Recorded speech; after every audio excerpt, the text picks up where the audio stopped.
apa-apaan kamu? Kamu yang apa-apaan, beli beras aja susah. Kamu malah ngabisin uang buat beli rokokmu itu.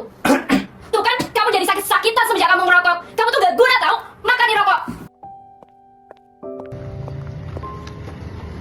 Kalian pada ngapain di sini? Kita lagi cari angin nih, biasa sambil ngerokok. Rokok apa itu? Gua nggak pernah lihat rokok kayak gitu. Mana bungkusnya polosan lagi? Apaan sih? Orang punya yang sama, orang kan nggak sama. Harganya lebih murah lagi.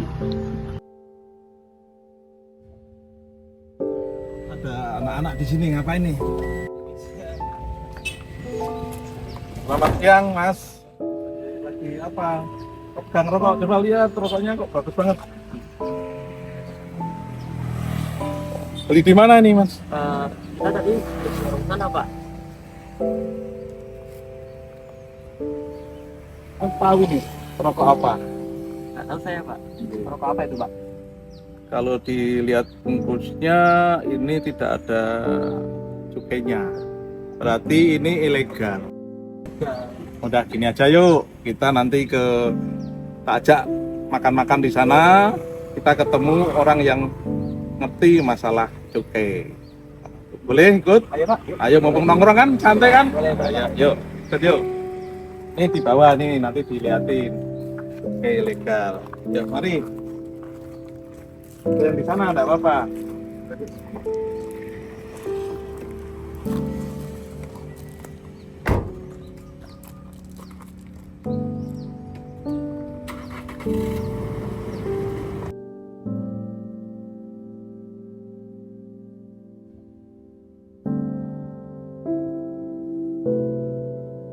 Pak, ini berdua mau izin ke WC dulu sebentar. Oh, boleh, boleh. Iya, Pak. Hasli, Indahana kamu ngapain di sini? itu tadi kawan rokok aku. Terus tak ajak ke sini. Biar ada pengetahuan lebih tentang rokok ilegal. Rokok ilegal tuh apa sih? Kok aku juga nggak tahu ya, Pak. Gimana kalau kita jelasin lebih detailnya di dalam aja, Pak? Iya, nanti tak ajak dalam. Yuk kita ke sana tempatnya yang lebih enak.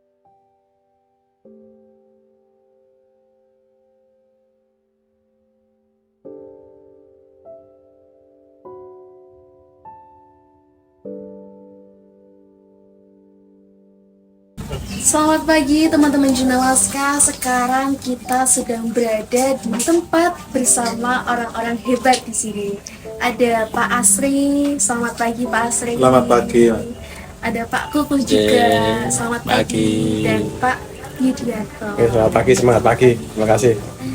Nah, kenapa kita berkumpul di tempat ini nih sekarang? Karena barusan saya melihat Haslin dibawa oleh Pak Asri ketahuan merokok ilegal. Kita kan jadi bingung ya, seberapa bahaya sih rokok ilegal itu sampai kita harus dikasih tahu nih lebih dalam tentang rokok ilegal. Mungkin kita bisa langsung bertanya sama orang-orang ahli di sini yang akan menjelaskan ke teman-teman Jurnalaska dimanapun kalian berada. Oke, baik. Pertanyaan yang sangat mendasar banget nih, Pak. Karena kita juga sebagai orang awam bingung nih, cukai itu apa? Karena kita juga mikirnya tuh cukai itu kayak sama aja dengan pajak gitu Iya, kan. betul. Oke, menurut Bapak ini cukai ini apa sih Pak definisinya? Bisa Jelaskan, dijelaskan dari Pak Yudiarto? Oke. Jadi memang beberapa masyarakat itu menganggap cukai seperti pajak ya. Memang tidak salah, tapi nggak benar juga sih. Karena kalau kita pelajari cukai itu ada istilah di darat itu namanya juga sinteks ya. Sinteks. Jadi teks kan pajak, sin itu dosa, jadi pajak dosa. Ya gitu. Jadi tidak sama dengan pajak karena cukai itu memang dikenakan kepada barang tertentu yang karena karakteristiknya harus diawasi dan dibatasi. Itu jadi bukan terhadap barang yang memang dikenakan pajak, tapi memang tujuannya adalah cukai itu barang itu adalah dibatasi penggunaannya, diawasi peredarannya. Itu secara umum cukai begitu. Makanya cukai itu dikenakan terhadap barang-barang yang pertama bisa merusak kesehatan, bisa mengganggu lingkungan, dan atau ada dampak sosial yang negatif. Itu secara umum begitu cukai itu. Ternyata cukai itu salah arti ya selama Betul. ini. Kita tahunya sebagai pajak, ternyata sebagai adalah pembatas Iya. agar mungkin di barang-barang yang dikenakan cukai itu ada dampak-dampak tertentu Iya, untuk kesehatan iya. tadi, ke lingkungan seperti itu. kalau barang-barang yang dikenakan cukai itu apa saja Pak? Selain rokok ilegal yang barusan Haslin pakai ini. Jadi ini kalau cukai terhadap di Indonesia sekarang ada 3 secara umumnya. Pertama tadi hasil tembakau, itu ada rokok dan teman-temannya ya, ada rokok elektrik, rokok sigaret, ada rokok vape dan lain-lain. Kemudian ada lagi nanti minuman mengandung etil alkohol atau kita punya miras Pak ya. Miras tuh kita kenakan cukai. Satu lagi ada etil alkohol. Etil alkohol itu bisa jadi bahan baku miras tadi, sehingga tadi kita kenakan cukai. Ke depan tahun ini mulai berjalan adalah minuman berpemanis dalam kemasan Pak. Karena Minuman saset, Pak. minuman berpemanis dalam kemasan. Jadi misalnya ada botol, ada minuman yang manis itu kena cukai. Karena itu ada dampak diabetes, Oh iya, obesitas untuk dan lain. kesehatan, ya. Terus kantong plastik itu juga akan dikenakan karena mengganggu lingkungan, nggak bisa terurai Betul, gitu sebenarnya. betul. Terus nih agar dasarnya jelas, ada hukumnya nggak Pak cukai ini? Secara undang-undang cukai diatur di Undang-Undang Nomor 11 Tahun 95 ya. Yang perubahannya adalah Undang-Undang Nomor 39 Tahun 2007. Nah itu undang-undang mengatur tentang cukai. Undang turunannya banyak ya, ada pimpinan PP, PMK dan Presiden. Nah sekarang terakhir kemarin cukai ditempelkan ke Undang-Undang Cipta Kerja untuk pengenaan kalau orang melanggar cukai itu, kalau dia kena aturan pidana di pasal 52, 54, 56, 58 itu bisa dia nggak dipidana kalau membayar denda tadi 3 kali nilai cukai yang dilarikan atau yang nggak dibayar. Itu kalau masih dalam tahap penelitian di bea cukai. Kalau udah masuk ke penyidikan di kejaksaan bisa juga namanya ultimum remedium tapi dendanya menjadi 4 kali gitu. Jadi sangat penting untuk pertama di perekonomian negara sendiri ya Pak. Ya emang cukai disampaikan tadi aturan pembatasan itu memang akhirnya dikenakan cukai memang ada dampak terhadap penerimaan negara tadi. Kenapa? Karena nanti penerimaan negara ini ada namanya istilahnya earmarking ya. Earmarking itu untuk cukai 3% dikembalikan ke pemerintah daerah untuk mengatasi dampak negatif dari barang-barang kena cukai tadi. Jadi 3% dari penerimaan negara itu. Untuk Pak Pupu nih kan masih terlihat muda ya. Mendengar minuman berpemanis mau dikenakan cukai, gimana tanggapannya? Kalau saya sepakat sih, karena kebetulan saya itu termasuk orang yang anti minuman yang seperti itu. Justru anti Iya, minuman. iya. Saya tidak merokok. Saya tidak minum minuman yang seperti tadi disampaikan oleh Pak Yudi ini. Jadi saya sepakat. Ini bisa menjadi panutan ya Pak Pupu. Kita masih muda itu masih panjang hidupnya, jangan merokok, Ya, jangan betul. minum yang berlebih gulanya, manisnya. Itu untuk kesehatan juga. Tapi kan Pak anak zaman sekarang itu terutama Gen Z itu banyak sekali anak-anak pada minum kemasan saset gitu. Itu kan terutama sangat memberatkan mereka untuk Melepas. iya betul melepas kebiasaan minum kemasan saset. Menurut Pak Asri gimana Pak pendapatnya? Iya. Memang kalau sebelum jawab Mas Haslin ya, Ya. tadi kenapa cukai itu juga berpengaruh terhadap perekonomian, tadi kan, kemudian terhadap kesehatan, dampak sosial dan sebagainya. Karena hasil dari cukai ini nanti seperti tadi yang diaturkan Pak Yudi dikembalikan kepada pemerintah daerah.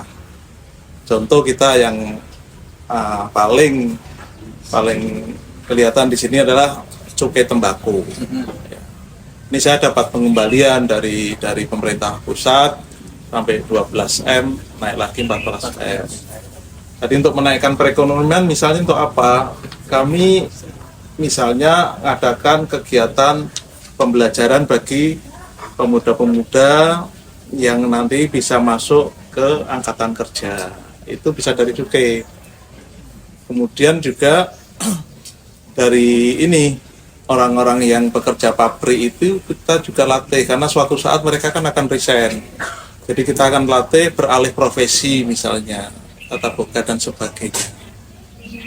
Iya. Kemudian untuk kesehatan karena tadi cukai tembakau ini bisa dikata-katanya kan bisa mengganggu kesehatan. Iya, betul. Makanya bagian besar dari cukai kami ini untuk kegiatan ini menyehatkan masyarakat terkena dampak. Sekarang kita kan sudah tercover ini kesehatan seluruh masyarakat Batang. Oke. Artinya penduduk Batang yang tidak mampu untuk membayar BPJS kesehatan, tanda kutip tidak mampu ya. Artinya pekerja kan udah dibungut, PNS udah dibungut, Pak udah bungut. Yang kira-kira tidak mampu yang kita kasih. Walaupun belum maksimal kita dapatnya. Karena tahun kemarin kita 52 miliar.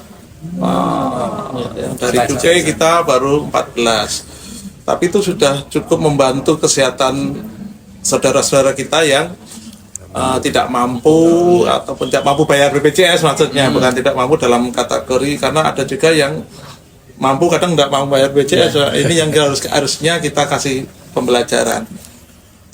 Dari hal itu orang yang sakit ke puskesmas atau ke rumah sakit Jadi ringan.